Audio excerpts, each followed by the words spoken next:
Welcome to Tamil உயிரியல் 12ஆம் வகுப்பு தாவரவியல் பாடம் 1.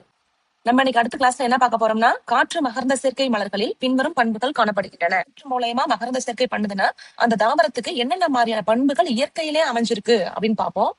ஒரு படம் ஒண்ணு ஷேர் பண்றோம் பாருங்க. அந்த படத்துல பாத்தீங்கன்னா பூ எப்படி இருந்துக்கு, கொத்து கொத்தா கீழ் நோக்கி தொங்குது. அந்த பூ கொத்துக்கிட்ட பாத்தீங்கன்னா ஒரு சின்ன இலை கூட எதுவுமே இல்ல. எது மட்டும்தான் இருக்குன்னா அந்த பூ மட்டும்தான் காத்துல தொங்கிட்டு இருக்கு. ஓகேவா? இந்த மாதிரி பெண்டுலஸான ஃபிளவர்ஸ் இருக்கும்.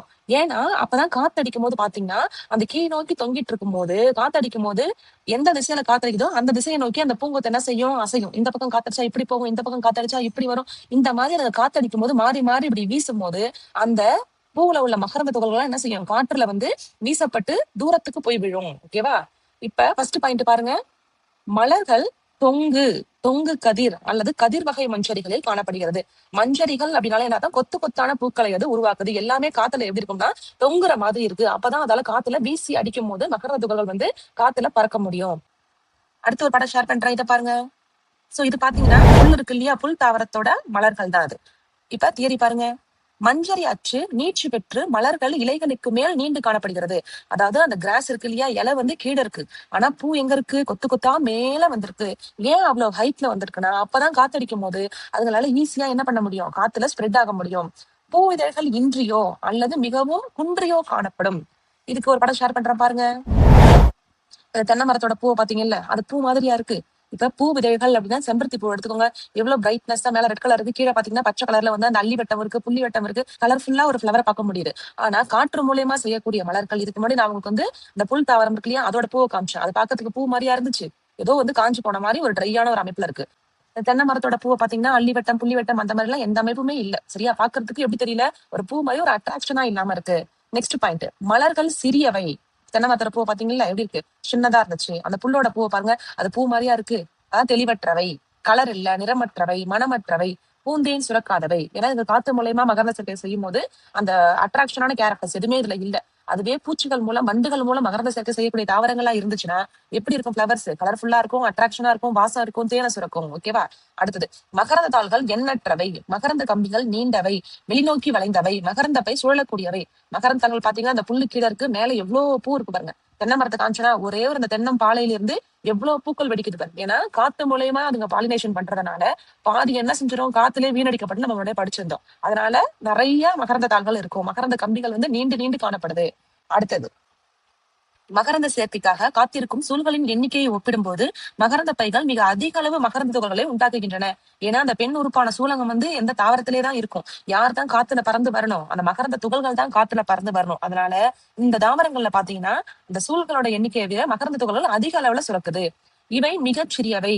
ஏன் சின்னதா இருக்கும், அப்பதான் அதால காத்துல பறக்க முடியும். உலர்ந்தவை, எடை குறைவானவை. இந்த மாதிரி சின்னதா இருக்கணும், ட்ரையா இருந்தாதான் ஈஸியா அதால காத்துல பறக்க முடியும். எனவே காற்றின் மூலம் நீண்ட தொலைவிற்கு இவை எடுத்துச் செல்ல இயலும்.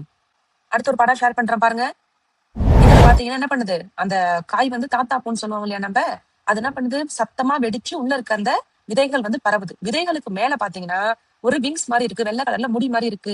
ஏன் விதைகளுக்கு மேல விங்ஸ் இருக்கு? ஏன்னா இந்த விதைகளை பூச்சிகளோ பறவைகளோ யாருமே சாப்பிடறது இல்ல. அப்ப இந்த விதை எப்படி பரவும்னா காற்றின் மூலமாக பரவுது. அப்ப காத்து மூலயமா பரவுறதுக்கு அந்த விதை என்ன பண்ணிருக்கு, அது மேல ஒரு விங்ஸ் மாதிரி ஒண்ணு, ஒரு பேராஷூட் மாதிரி ஒண்ணு வச்சிருக்கு. அப்ப காத்தடிக்கும் போது எந்த பக்கம் காத்து வீசோ அந்த பக்கம் பறந்து போகும். ஓகேவா? அது எந்தாவது ஒரு இடத்துல போய் கீழே விழும்போது அங்க முளைக்க ஆரம்பிச்சிரும். சில தாவரங்களில் மகரந்த பைகள் பலமாக வெடித்து மகரந்த துகள்களை காற்றில் வெளியேற்றுகின்றன. எடுத்துக்காட்டு அர்டிகா. அடுத்த பாயிண்ட் பாருங்க. மலர்களோட சூலக முடி, இது வரைக்கும் மகரந்த துகள் படிச்சோம். சூலக முடி எப்படி இருக்கும்னா வெளியில நீட்டிட்டு இருக்குமா. ஏன்னா காத்துல பறந்து வரக்கூடிய அந்த மகரந்த துகளை கேட்ச் பண்றதுக்காக வெளிநோக்கி இருக்கு, பெருசா இருக்கும் அப்படின்னு சொல்றாங்க. சில நேரங்கள்ல இறகு போன்று கூட இருக்கும் அப்படிங்கிறாங்க. லாஸ்ட் பாயிண்ட், ஒரு படம் ஒண்ணு ஷேர் பண்றேன் பாருங்க. இந்த படத்துல பாருங்க, அந்த மரம் ஃபுல்லா என்ன இருக்கு, பூவாவே இருக்கு, இலையே காணும். ஏன் இலை வர்றதுக்கு முன்னாடியே பூ வந்துச்சுன்னா, இலைகள் இருக்கும் போது பூக்கள் இலைகளுக்கு நடுவுல இருந்துச்சுன்னா காத்தடிக்கும் போது மகரந்த துகள்கள் பாதி என்ன செய்யும், இலையிலே ஒட்டிக்கும். அதனால இலையோட இடையூறு இல்லாம உருவாக்குன எல்லா போலன் கிரைன்ஸையும் காத்துல பறக்க விடுறதுக்காக என்ன பண்ணுதுங்கன்னா பூக்கள் இலைகள் வர்றதுக்கு முன்னாடியே வந்துருது. போங்கன் வில்லா தாவரம் பாத்திருக்கீங்களா, காகித பூ சொல்வோம்ல, அதுவும் பாருங்க பூ பூக்கிற சீசன்ல பாத்தீங்கன்னா மரம் ஃபுல்லா என்ன இருக்கும், பூவாவே தான் இருக்கும், இலையே தெரியாது. அந்த பூ கொத்து கொத்தா தொங்கும். அப்ப இலைகளை விட்டு என்ன செஞ்சோம், பூக்கள் வெளிநோக்கி தொங்கி காத்துல ஆடிட்டு இருக்கும். ஓகேவா? சில தாவரங்களில் புதிய இலைகள் தோன்றுவதற்கு முன்னரே மலர்கள் உருவாகின்றன.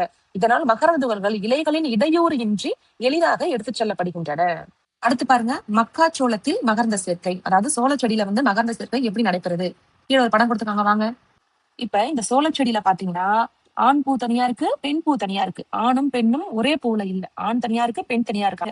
ஆண் எங்க இருக்கு? இலையோட இடையூறு இல்லாம மேல் நோக்கி காத்துல வீசுற மாதிரி இருக்கு. அப்படிதான் நம்ம ஒரு கேரக்டர் படிச்சிருக்கோம் முன்னாடி நம்ம. பெண் பூ எங்க இருக்கு? இலைகளுக்கு நடுவுல இருக்கு. ஆனா பெண் பூவோட முன்னாடி பாத்தீங்கன்னா, சோளம் சாப்பிட்டுருக்கீங்களா? அந்த முன்பகுதியில நீட்டா முடி மாதிரி ஒண்ணு இருக்கும். அதை தொட்டு பாத்தீங்கன்னா பிசு பிசுன்னு இருக்கும். அதான் ஃப்ரெஷ்ஷா படைச்ச சோளத்துல இருந்து பிசு பிசுன்னு இருக்கும். அந்த நீட்டா முடி மாதிரி அமைப்பு இருக்கும். ஏன் இந்த மாதிரி இருக்குன்னா, இந்த தாவரத்துல உள்ள மகரந்த துகள்கள் பாத்தீங்கன்னா அப்படியே ஆப்போசிட்டா இருக்கும். நம்ம காத்து மூலியமா மகரந்த சேர்க்கை பண்ணக்கூடிய தாவரங்களோட மகரந்த துகள் எப்படி இருக்குன்னு படிச்சிருக்கோம். லைட் வெயிட்டா இருக்கும், ட்ரையா இருக்கும், காஞ்சி போனதா இருக்கும், அளவுல சின்னதா இருக்கும். ஏன்? அப்பதான் அதெல்லாம் காத்துல வேகமா அடிச்சுட்டு போக முடியும். ஆனா இந்த தாவரத்துல அப்படியே ஆப்போசிட். மகரந்த துகள்கள் எப்படி இருக்கும்? பெருசா இருக்கும், அதிக எடையுள்ளதா இருக்கும். அதனால காத்துல என்ன பண்ண முடியாது? பறந்து போக முடியாது. அப்ப என்ன ஆகும்னா, இந்த ஆண் மஞ்சரி மேல இருக்கு இல்லையா, இந்த வெயிட்டான போலன் கிரெயின்ஸ் லேசா காத்தடிக்கும் போது அசையும்ல செடி, அந்த அசையும் போது இந்த பெண் உறுப்பான இந்த சில்க் மேல வந்து விழுந்துரும். சில்க்ங்கிறது சூலக முடி. ஓகேவா? அந்த சூலக முடி எப்படி இருக்கு? வெளியில வந்து நிறைய பிசுபிசுப்பான அந்த முடியை வச்சிருக்கு. அப்ப அது மேல விடக்கூடிய ஓரிரு அந்த மகரந்த துகள்கள் என்ன பண்ணும்? அந்த சில்க் மேல விழுந்துச்சுன்னா, அந்த முடி மேல விழுந்துச்சுன்னா, அதனால என்ன பண்ண முடியாது? எட்டையே போக முடியாது. ஏன்னா அந்த சூலக முடிங்கிறது எப்படி இருக்கு? பிசுபிசுப்பா இருக்கும். ஓகேவா? அப்ப அது மூலயமா என்ன பண்ணிக்காது? பாலினேஷன், இனப்பெருக்கம் பண்ணிக்குது. இப்ப தியரிய பாருங்க. இத்தாவரம் ஆண் பெண் மலர்களுடைய ஒருபால் மலர்கள் கொண்டது. ஆண் மஞ்சரிங்கிறது மேல கொத்தா இருக்கிறது, தாவரத்தின் நுனிப்பகுதியில இருக்கு. பெண் மஞ்சரி எங்க இருக்கு? கீழ் பக்கத்துல பக்கவாட்டுல இருக்கு. ஓகேவா? மகரந்த துகள்கள் வந்து பெருசா இருக்கு, அதிக எடையுள்ளையா இருக்கிறதுனால மெல்லிய காத்துனால என்ன பண்ண முடியாது? நகர்ந்து போக முடியாது. எனினும் காற்றால் ஆண் மஞ்சரி அசைக்கப்படும் போது, காத்தடிக்கும் போது செடி லேசா அசையும் இல்லையா? அசைக்கும் போது மலரில் உள்ள மகரந்த துகள்கள் கீழ் நோக்கி விழுகின்றன. ஆனா பெண்ல என்ன இருக்கு? கிட்டத்தட்ட 23 சென்டிமீட்டர் நீளம் உள்ள சூலக முடி இருக்கு. அப்ப அந்த 23 சென்டிமீட்டர்ல அந்த மகரந்த துகள்கள் விழும்போது டக்குன்னு என்ன பண்ணிக்காத? அது கேப்சர் பண்ணிக்கும். மேலும் இது இலைகளை தாண்டி அவற்றிற்கு மேல் நீண்டுள்ளது. அந்த சோளம் இருக்கு இல்லையா, சோளத்தோட நுனியில அந்த சூலகம் அப்படின்னு சொல்றோம் இல்லையா, அது எங்க இருக்குன்னா இலையை தாண்டி வெளில இருக்கு. ஏன்னா அப்பதான் காத்துல பறந்து வரக்கூடிய அந்த 1, 2 போலன் கிரெயின்ஸ் என்ன பண்ண முடியும்? அதால கேப்சர் பண்ணிக்க முடியும். கதிர் குஞ்சத்தில் இருந்து விடும் மகரந்த துகள்களை சூலக முடிகள் பற்றிக் கொள்கின்றன.